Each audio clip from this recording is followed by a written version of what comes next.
गजानंद तै कृपा कर दे, हम भक्तन के देवा दुखला हर ले।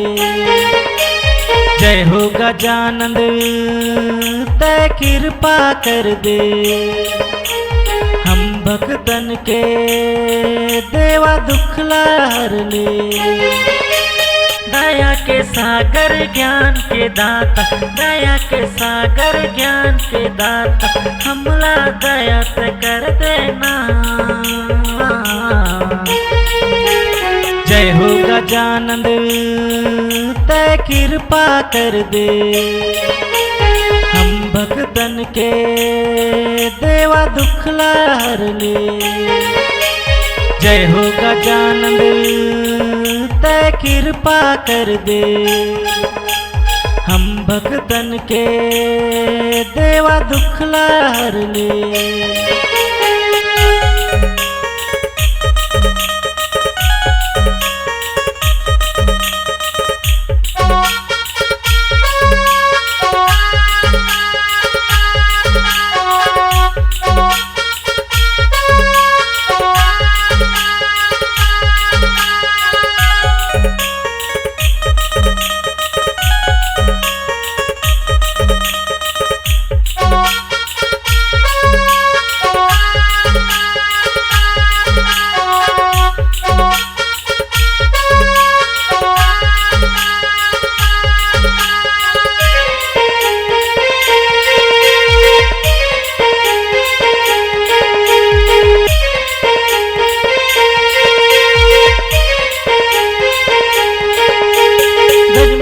सुंदर बड़ा दुलारा चंदन तिलक माँ सजे हवे, लड्डू के भोग तोला बड़ भाई, मुड़मा मुकुट तोर सजे हवे।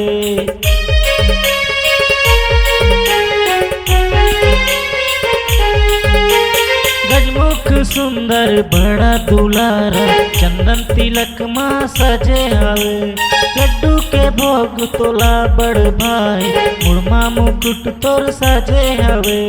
देवलोक औ धरती लोक माँ, देवलोक औ धरती लोक माँ, करे पहली पूजा तो।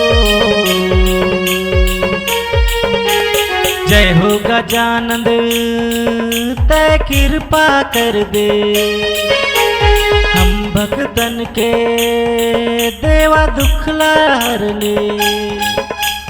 जय हो गजानंद तै कृपा कर दे, हम भक्तन के देवा दुखला हर ले।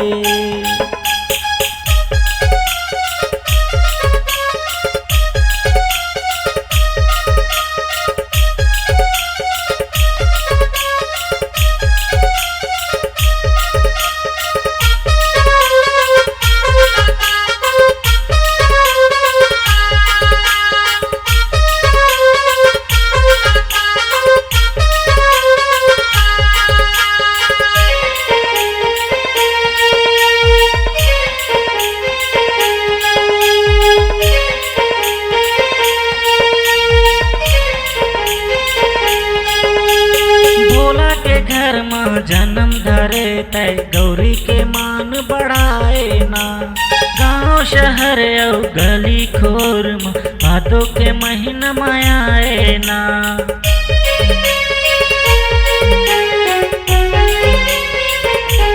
हाँ, भोला के घर में जन्म धरे तय गौरी के मान बढ़ाए ना, गाँव शहर और गली खोर में भादों के महीना मायाए ना।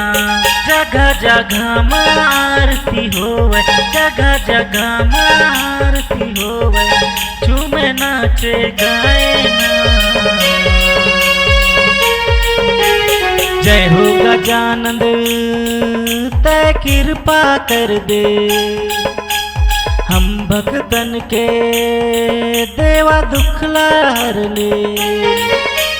दया के सागर ज्ञान के दाता, दया के सागर ज्ञान के दाता, हमला दया से कर देना।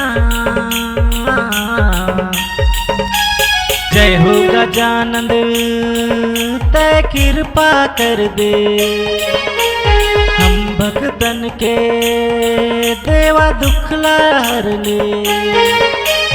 जय हो गजानन तै कृपा कर दे, हम भक्तन के देवा दुख हर ले।